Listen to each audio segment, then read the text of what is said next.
Dear students, this is Imran Kazmi and we are going to study our 26th lecture of Programming Fundamentals. In the previous lecture, we were working on pointer arithmetic where we have studied how increment occur in pointer or decrement occur in pointers. We have discussed some examples of pointer arithmetics. While in this lecture, we will work on pointer to arrays and array of pointers. For these concepts, pointer to arrays and arrays of pointers, we need to recall again the function call by reference. In call by reference mechanism, instead of passing values to function being called, references or pointers to the original values are passed. So when we study pointer to arrays or arrays of pointers, we will use functions again, and in functions we will use call by reference to pass the references or pointers to the calling function rather than values.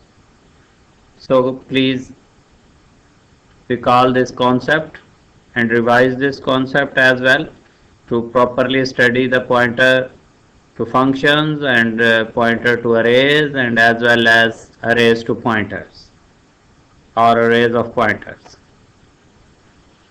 First of all, how to pass an array in a user defined function. एक array को function में किस तरह से पास किया जाता है, इसके लिए हमारे पास दो मेथड होते हैं. तो फर्स्ट मेथड इज कि जितने अरेज की वैल्यूज हैं हम उतनी दफ़ा फंक्शन को कॉल करें और फिर एक एक वैल्यू जो है वो फंक्शन में लूप के ज़रिए पास करें. So if we have 10 values we need to call the function 10 times to pass each value to the function. And similarly, if we have 100 values of array and we need to pass in the function, we may need to call the function 100 times to pass each value to the function. And on the other hand, we can do this thing, passing of array into the function by a simple manner using pointers. So pointer will help us to pass the array in the function by call by reference. So when we will call the function by reference or by using pointers, we can pass the entire array into the function by a single function call. Let's discuss how we can do this. For example, we have a program to input 10 values in an array and print multiple of 2 of each value in a user defined function by passing the array in the function. So in this program, what actually we need to do is that we need to declare an array of 10 values in function main, and we will input this array in function main and then pass the array into the function where we will calculate the multiple of 2 of each value and we will display the multiple of 2 of each value of the array. So actual thing is how to pass the array into the function by a single function call. So pointer will help us to do this. We will use pointer arithmetics and pointers in this program. So first the prototype or the declaration of the function. We have a function pass. We have void as return type, mean no value is being returned, and we have a pointer ptr of type int. That means that this ptr pointer would have the address of a value of type int. So that is why we have declared it as integer, because it would have the address of the variable of type int. Here is our main. First of all, clear screen. Then we have an array of 10 values and a simple variable I. X is an array. We will enter the values.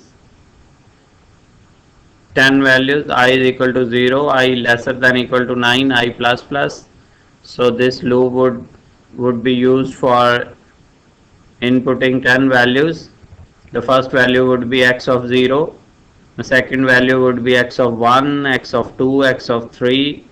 Similarly, up to x of 9 value would be input in this array. Then a simple line for this. Then we have a function call, pass. This function call, and it is called by reference. This call by reference means the address of element of 0th position is being passed. Address of x of 0. As the first value was on x of 0, the second value was x of 1, the third value was x of 2. So as the first value was on 0th location or 0th index number, so address of x of 0 means the address of first array value is being passed.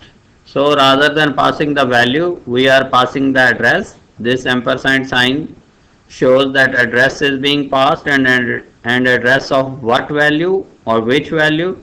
The address of x of 0 mean the first value of the array. The first value of the array is x of 0, और x of 0 का address जो है वो हम pass कर रहे हैं यहाँ पे. Only one address is being passed. This simply address goes to PTR. So PTR would have the address of the value at 0th location. So first element address is received at PTR. Over here we have a local variable j. Similarly, we have again the loop j0, j lesser than equal to 9, j plus plus. So here is the game. See out value at PTR multiply by 2.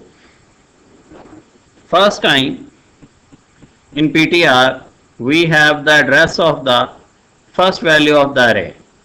So when value at PTR, it means the first value of the array multiply by 2. The first value of the array would be displayed after multiplying by 2. And when we have PTR plus plus, this plus plus would increase by 1. By 1 mean that the next value, the address of the next value would be accessed. So PTR now would point to the next value of that array x. So in this address, in this PTR, we will have the address of the next value, and the next value is x of 1. So we would have the address of x of 1. So when next time the loop j is equal to 1, so PTR would have the address of PTR would have the address of next value, mean PTR 1 का address होगा और PTR x of 1 का address होगा, और उस x of 1 पे जो value होगी मीन उस वैल्यू को 2 से मल्टीप्लाई करके डिस्प्ले किया जाएगा. और फिर जब PTR में एक इंक्रीमेंट लगेगा तो इसका मतलब होगा कि अब इसमें एड्रेस हो गया x ऑफ 2 का, और x ऑफ 2 पे जो वैल्यू होगी वो 2 से मल्टीप्लाई होकर डिस्प्ले होगी. फिर इसमें एक का इंक्रीमेंट लगेगा तो इसका मतलब है कि अब इसमें एड्रेस होगा x ऑफ 3 का. सो इस तरह से एक्चुअली हमने ये किया है कि 0th एलिमेंट का एड्रेस जो है, जो पहला एलिमेंट था उसका एड्रेस हमने पास कर दिया, और फिर उस एड्रेस पे जो वैल्यू थी उसको 2 से मल्टीप्लाई करके डिस्प्ले किया, और फिर जब PTR में इंक्रीमेंट लगाया तो उसका मतलब यह है कि नेक्स्ट वैल्यू का एड्रेस हमारे पास आ गया x ऑफ 1 का, और फिर x ऑफ 1 को 2 से मल्टीप्लाई करके डिस्प्ले किया, फिर एक का इंक्रीमेंट लगाया तो इसका मतलब यह है कि x ऑफ 2 का एड्रेस हमारे पास आ गया. तो जब भी हम PTR में एक का इंक्रीमेंट लगाते हैं तो हम एक्चुअली नेक्स्ट वैल्यू का एड्रेस जो है वो एक्सेस कर लेते हैं, और जब नेक्स्ट वैल्यू का एड्रेस एक्सेस हो जाता है तो उस पर जो वैल्यू होती है, वैल्यू एट PTR, उस पर जो वैल्यू है वो 2 से मल्टीप्लाई होकर डिस्प्ले हो जाती है. तो इस तरह से एक्चुअली हमने किया क्या है कि हमने 0th एलिमेंट का या फर्स्ट एलिमेंट का एड्रेस पास कर दिया है और फिर बाकी सारे एड्रेसेस जो है 10th तक या 9th तक जो एलिमेंट है वो हम एक एक इंक्रीमेंट करके उसके एड्रेस ऑटोमेटिकली, चूंकि वो कंसेक्टिव लोकेशंस पे होता है अरे आपका, तो जब आप एक के बाद उसका नेक्स्ट का इंक्रीमेंट लगाते हैं तो उसमें नेक्स्ट वैल्यू ऑटोमेटिकली उसका एड्रेस आ जाता है और फिर इस तरह से आप PTR प्लस प्लस करते जाते हैं तो हर दफ़ा नेक्स्ट एलिमेंट का एड्रेस रिसीव होता जाता है और उस नेक्स्ट एलिमेंट के एड्रेस पे जो है वो वैल्यू आप एक्सेस करके 2 से मल्टीप्लाई करते जाते हैं। तो इस तरह से जब लूप आपकी जो है वो चलती है तो लास्ट में PTR के पास लास्ट एलिमेंट का एड्रेस होता है और उस एड्रेस पे जो वैल्यू है definitely the last value of the अरे और वो फिर 2 से मल्टीप्लाई हो जाती है। तो इस तरह से हम एक एड्रेस से कंसेक्टिव मेमोरी लोकेशंस का फ़ायदा उठाते हुए पॉइंटर अरिथमेटिक का इस्तेमाल करते हुए एक एड्रेस से पूरा अरे जो है वो पास करने में कामयाब हो जाते हैं और एक एड्रेस पास करते हैं और फिर ऑटोमेटिकली जब उसमें एक का इंक्रीमेंट लगाते जाते हैं तो नेक्स्ट वैल्यू एक्सेस होती जाती है और फिर हम उस नेक्स्ट वैल्यू के साथ जो भी ऑपरेशन परफॉर्म करना चाहें हम कर सकते हैं। So this is the simplest method कि आप पूरा अरे जो है वो एक एक एलिमेंट पास करने की बजाय जस्ट उसका 0th एलिमेंट का एड्रेस पास करें और फिर बाद में पॉइंटर अपग्रेड करते जाएं और उसके सारे एड्रेसेस आपको रिसीव होते जाएंगे और फिर उन एड्रेसेस पे जो वैल्यूज़ हैं आप वो वैल्यूज़ जो है वो एक्सेस कर सकते हैं और उनके साथ जो भी ऑपरेशन परफॉर्म करना चाहें आप कर सकते हैं। इसका आउटपुट देखें, ये वैल्यूज़ हमने अरे में इनपुट की 1 2 3 4 5 6 अप टू 10। उसके बाद ये लाइन आई, ये वो लाइन है जो हमने यहाँ पे ड्रा की है ताकि आपकी सेपरेशन रहे कि जी एक्चुअली यहाँ से नेक्स्ट वैल्यू स्टार्ट होनी है। उसके बाद हमने फंक्शन कॉल किया और ये फंक्शन जो है वो 0th एलिमेंट का मीन फर्स्ट एलिमेंट का एड्रेस लेके जा रहा है और ये एड्रेस जा रहा है इस PTR के पास। अब इस एड्रेस पे जो वैल्यू थी दैट वाज 1 और 1 मल्टीप्लाई बाय 2 तो पहली वैल्यू 2 जो है वो डिस्प्ले हुई। फिर उसके बाद पॉइंटर को अपग्रेड किया तो आप नेक्स्ट एड्रेस पे चले गए और नेक्स्ट एड्रेस पे पड़ी हुई वैल्यू 2 थी तो 2 मल्टीप्लाई बाय 2 4 हो गया। फिर नेक्स्ट एड्रेस पे पड़ी हुई वैल्यू 3 थी तो 3 मल्टीप्लाई बाय 2 6 हो गया। फिर नेक्स्ट एड्रेस पे पड़ी हुई वैल्यू 4 थी तो 4 मल्टीप्लाई बाय 2 8 हो गया। इस तरह से हमने सिर्फ इस वैल्यू 1 का एड्रेस पास किया और फिर उस एड्रेस को यूज़ करते हुए हम एड्रेस अपग्रेड करते गए, एक एक का इंक्रीमेंट लगाते गए और नेक्स्ट वैल्यू का एड्रेस जो है वो हमारे पास आता गया और फिर उस एड्रेस पे जो वैल्यू थी उसको 2 से मल्टीप्लाई करते गए तो हमारे पास जो है वो मल्टीपल ऑफ 2 हो गए।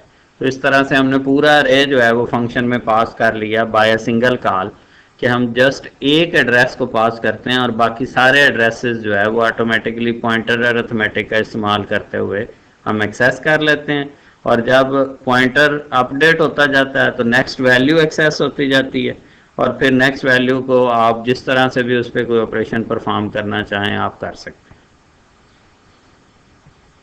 ओके जी, let's have another programme.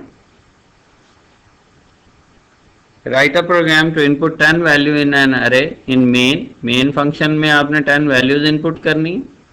Pass the value in function में अरे आपने पास करना है।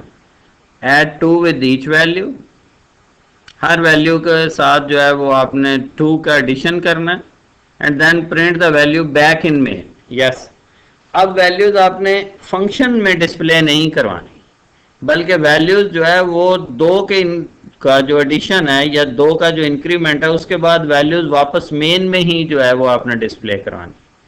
तो एक्चुअली आपने करना क्या है कि अरे को पास करना है फंक्शन में, वहाँ पे उसमें 2 ऐड करना है और फिर वैल्यूज जो है वो वापस मेन में आपने डिस्प्ले करवानी है।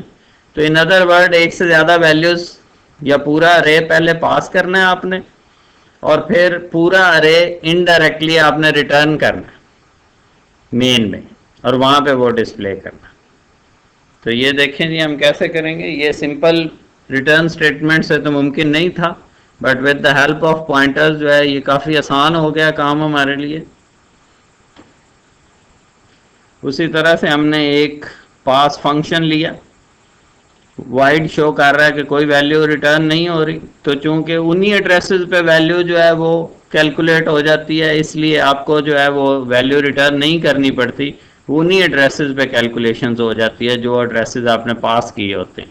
तो चूंकि मेमोरी में एड्रेसेस जो है वो यूनिक होते हैं, मल्टीपल नहीं होते, इसलिए वो उन्हीं एड्रेसेस पे वैल्यू कैलकुलेट होती है, तो आपको रिटर्न नहीं करवानी पड़ती। इंट स्टैटिक ptr, आपने एक पॉइंटर डिक्लेयर किया, टाइप उसकी इंटीजर रखी है, इसका मतलब यह है कि उसमें जो एड्रेस आएगा वो किसी इंटीजर वेरिएबल का या इंटीजर वैल्यू का आएगा। यहाँ पे आपने एक अरे लिया है जी x 10 वैल्यूज के लिए, अरे इनपुट किया आपने, सिमिलरली लूप लगा के ये एक वही लाइन लगाई है आपने जस्ट सेपरेशन के लिए। यहाँ तक वही चीज़ है कि आप एड्रेस पास कर रहे हैं किसका, 0th एलिमेंट का, फर्स्ट एलिमेंट का आप एड्रेस पास कर रहे हैं, और वो एड्रेस जो है वो किस में जा रहा है, इस ptr में। तो ptr में जो है वो इस वक्त क्या होगा, जो x of 0 है उसका एड्रेस होगा। अब होगा क्या कि वहाँ पे आप उसी तरीके से लूप लगाएंगे, अब उस एड्रेस पे जो पड़ी हुई वैल्यू है उसमें 2 ऐड करेंगे और दोबारा फिर उसी एड्रेस को आप असाइन कर देंगे। जैसे फॉर एग्जांपल ptr में एड्रेस था 2000 और 2000 में पड़ी हुई जो वैल्यू थी, फर्ज करें वो 10 थी, तो 10 + 2 12 हुआ, और ये 12 जो है वो 2000 को ही असाइन हो गया जो मेमोरी एड्रेस था। ठीक है, जो एड्रेस आया था उसी एड्रेस को नई वैल्यू विद 2 इंक्रीमेंट जो है वो असाइन होगी। तो यहाँ पे इस जगह पे क्या हुआ कि कोई एड्रेस चेंज नहीं हुआ, बल्कि उसी एड्रेस पे जो वैल्यू है वो 2 के इंक्रीमेंट के साथ उसी एड्रेस पे दोबारा नई वैल्यू आ गई। और फिर ptr++ का मतलब ये है कि नेक्स्ट एड्रेस अपडेट हो गया, नेक्स्ट वैल्यू पे चला गया। अब इसी तरह से x of 1 में 2 का इंक्रीमेंट लगेगा, और फिर 2 के इंक्रीमेंट के बाद वैल्यू जो है वो x of 1 को ही असाइन हो जाएगी। फिर 1 का इंक्रीमेंट का मतलब x of 2, तो x of 2 पे पड़ी हुई जो वैल्यू है उसमें 2 का इंक्रीमेंट लगेगा, और फिर वैल्यू x of 2 को ही असाइन हो जाएगी, क्योंकि उसी एड्रेस पे वैल्यू ने दोबारा असाइन हो जाना है। तो हर दफ़ा पॉइंटर अपग्रेड होगा, और अपग्रेड होकर जो नेक्स्ट वैल्यू होगी उस वैल्यू में 2 का इजाफा करेगा, और फिर उसी एड्रेस पे वैल्यू जो है वो दोबारा असाइन कर दी जाएगी। तो चूंकि उन्हीं एड्रेसेस पे वैल्यूज दोबारा असाइन हो रही हैं, तो इसलिए आपको वैल्यूज रिटर्न नहीं करवानी पड़ेंगी, बल्कि जब आप दोबारा वापस आएंगे फंक्शन कंक्लूड करने के बाद, कंट्रोल वापस आएगा और आप लूप लगा के उसी तरह से अरे को डिस्प्ले करवाएंगे, तो आपके पास जो वैल्यूज होंगी वो अब 2 के इंक्रीमेंट के साथ डिस्प्ले होंगी। For example,